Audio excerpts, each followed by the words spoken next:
And you're next up on the agenda. So Adam and Chase of SubSmart were actually brought to us by Nathan, who had a lot of really awesome things to say about you. So we look forward to your presentation if you want to take it away from here.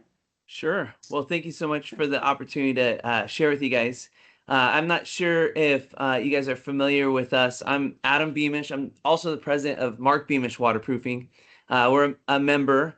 I'm a subcontractor based out of Irvine, but we've got a really active San Diego location that I opened up, and I think it was 2007.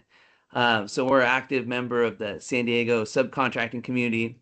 Mark Beamish Waterproofing actually is at 30 million revenue. We've been in business for 44 years, and my involvement with Mark Beamish Waterproofing is what brought us to SubSmart. So, Chase, are you with us here? Are you able to share your the presentation you brought?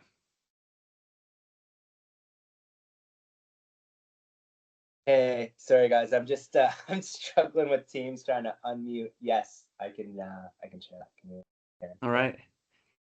So, Mark Beamish Waterproofing was actually founded by my father the year before I was born.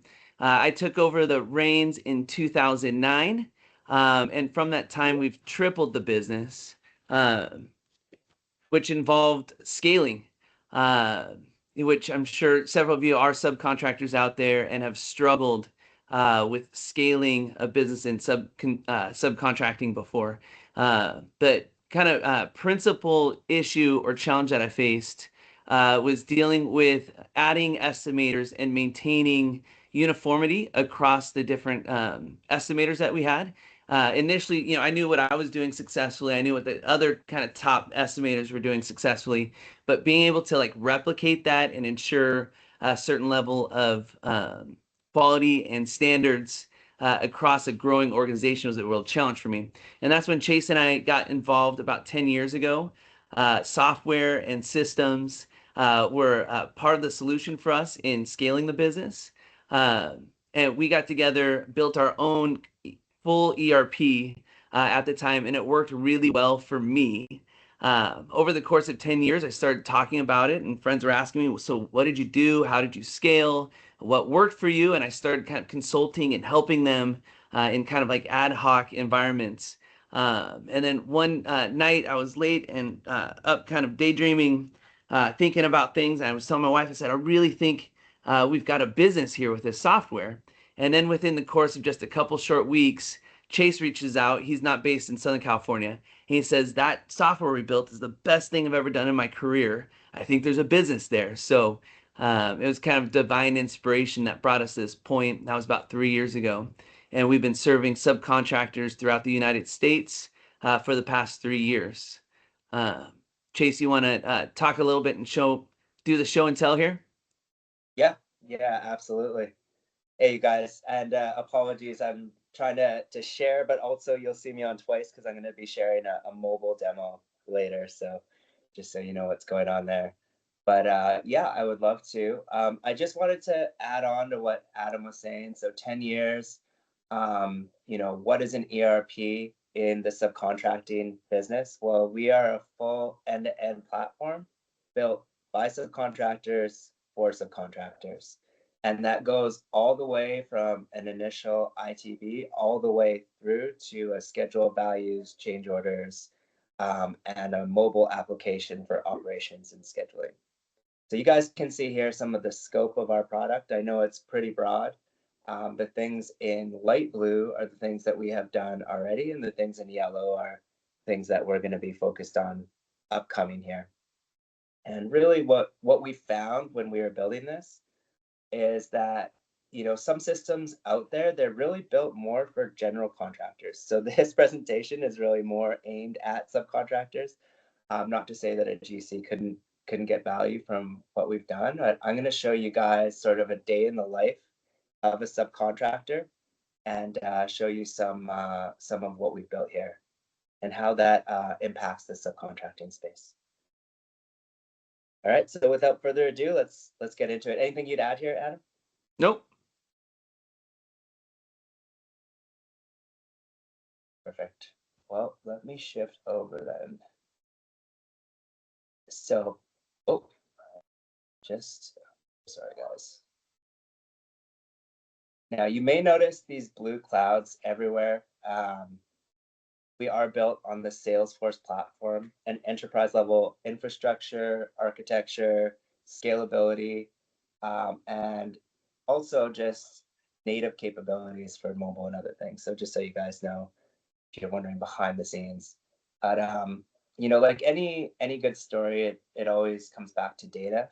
I think a lot of subs struggle because there's a lot of just emails flying around in this space, a lot of Excel sheets, right? I've seen some of the craziest bid estimating sheets that I've ever seen. And how do we get all of those things cohesively into one place to know not only what are the jobs that we're bidding on, which GCs are we bidding on them with, but how do we follow up on those things meaningfully over time in a kind of sales funnel in order to really get to contract with the GCs that we're working with, right? That was the core problem that Adam and I started with. And so this dashboard, I've been given permission. You guys can see who it is. Sawtooth Fortified, not Caulking now, in Oregon. And again, this is their real production dashboard, which they've given me permission to show. They're around the same size as Adam, Mark Beamish Waterproofing, so that $30 to $50 million range as a subcontractor. And not that someone has to be that large to use SubSmart. However, you guys can see that in any given month, they can see what is an LOI or negotiation revision, where their open bids are, what bids they've submitted, and then therefore should be closing with the anticipated close date that's calculated by the system so that we can follow up meaningfully and track things month to month as we go from left to right across the bottom. And I know this is a lot of text here, but essentially what we're trying to drive is the top right here, which is how much are we forecasting, which is very difficult to do and often not done based on, you know, your open pipeline in the construction industry, as well as how much have we actually won, which often there's a left-hand, right-hand challenge in the subcontracting industry where QuickBooks or something else like Sage in the back end is the master, and any other system doesn't really understand, you know, how much have we closed.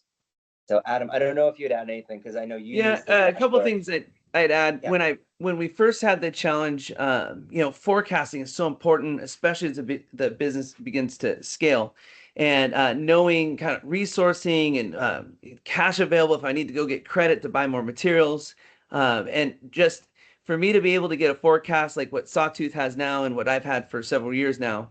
I'd have to call a bunch of guys. I'd have to go through their own spreadsheets or look over, keep everything on a whiteboard. And it was just so difficult to develop like a reliable forecast. And we're able to get all the information together in one place. And Chase, one thing we failed to mention is how do we get all this information? So as a subcontractor, we're receiving invitations to bid from a wide litany of sources, whether it's Procore or bid mail or a phone call or an email or a text. And just having it all consolidated in one place was a huge challenge for us. So, you know, many of our subcontractors like, well, I'm tracking all my bids in Procore. And then when you push and you peel a layer back, like, well, they're only tracking things from Procore in Procore. So they don't have full visibility into the entire pipeline, right? Chase, you want to tell us what we're seeing here? Yeah, absolutely. Just a visual of what Adam was talking about. So the full invitation to bid. This one's from Sladen, which is part of MWH General Contractors, I believe. And you know, the crazy thing about the invitation to bids, guys, is that they're completely unstructured data. There's a million data points in here, and the scopes may be completely irrelevant to you, to be honest, right? It may be insufficient scope. It may be not your scopes. It may be too far for you. It may be prevailing wage, right? There's a lot of things that you understand instantly from looking at this thing. And then not only that, you also need to go and download documents and files often in order to meaningfully understand this. So the very first thing that we did was we said, okay, look, generative AI can help with this a lot. You guys can see here, I can forward this into my SubSmart ITV email address. All I have to do is press send on that, and it's going to go right into the system. So I'm just going to show you guys what that looks like. We have quite a few in here now at this point, but we can see all of the different Chase, you're ITV. still in Sawtooth data here? Oh no, it's not here, Adam. I can Okay. show. No, it's fine. I can I'm just show asking. the real one if you Yeah.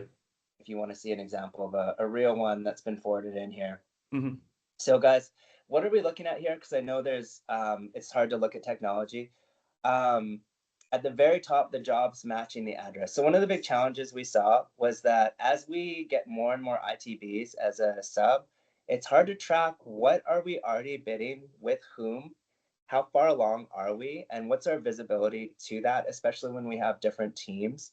If we're a one-man shop, even, what did I do before in the past, right? And so having AI help us with that by, first of all, taking this crazy email that often looks, well, it always looks exactly like this. I've seen thousands of them now. And having Gen AI really strip that into something structured, right? And how do I do that in a way in which there's 1,000 addresses on here, right? How does it know exactly what the job street, what the job name is, getting a generative AI summary of it? Well, from that moment, if I can do that from this initial email, well, then I can do some pretty crazy things with it, right? I can know if there's other ITB emails that are for the same job, for instance, right? By cross-referencing all of this address info and the job name and anything else that I have, I can see, okay, this one came in already, it didn't come in already. I have a job, and here's the bid on it, and here's how far along it is.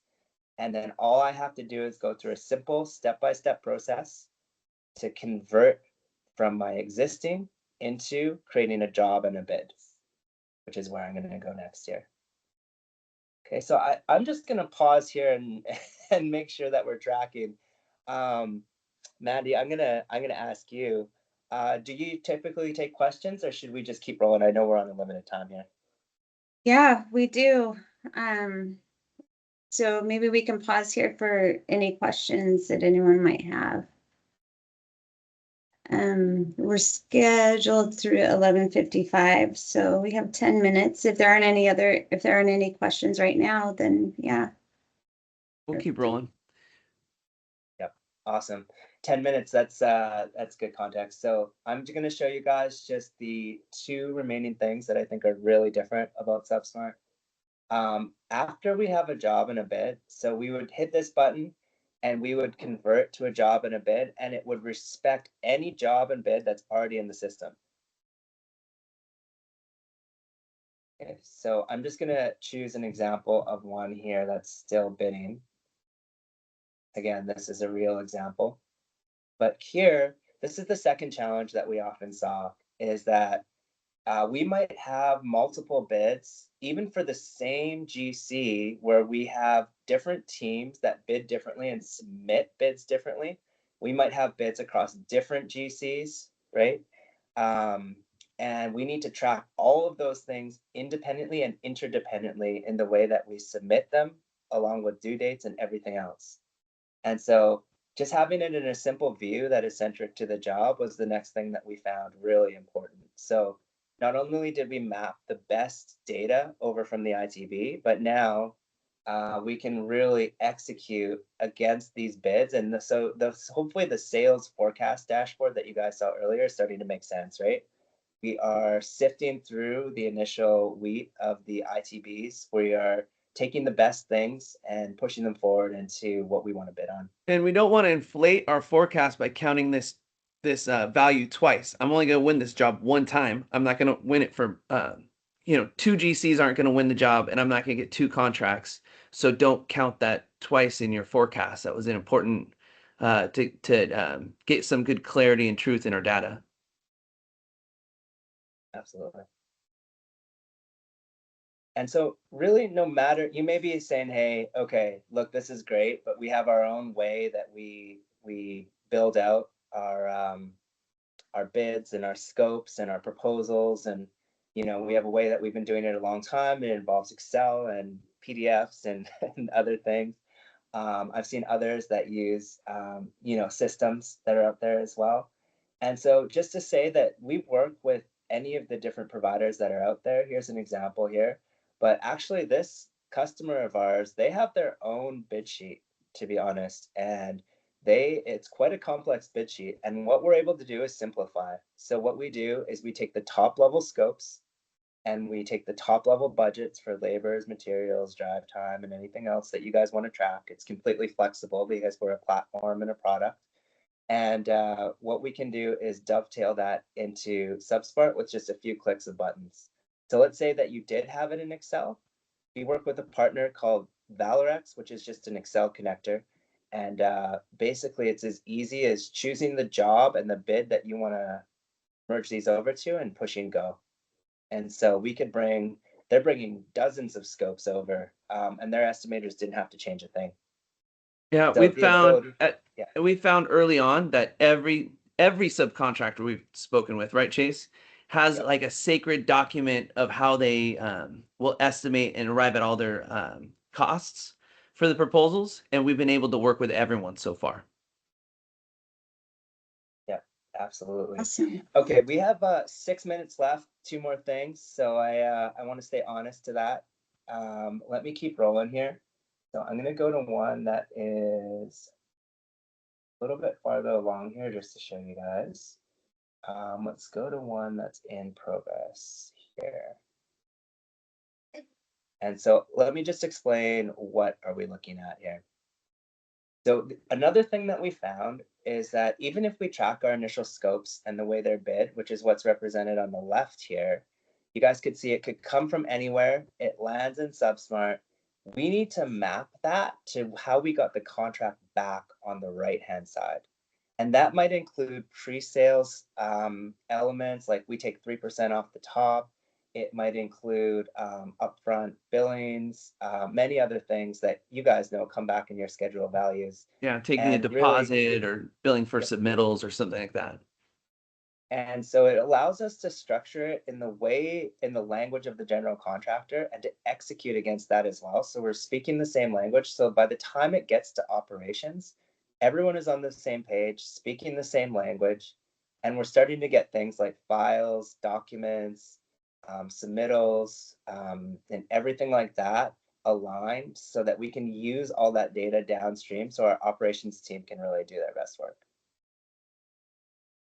Okay, so this is just an easy way to kind of do that. It includes change orders as well, where we can either scope out full change orders or, no one wants to do this, but if we're doing time and materials work, that can all flow into the system as well from mobile. So let me jump over to mobile and show you guys the last piece of this demonstration.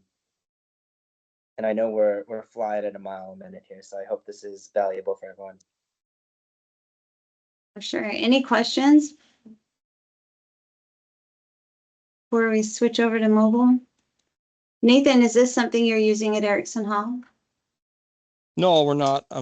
My interest is because I thought it was unique to have for specialty subs.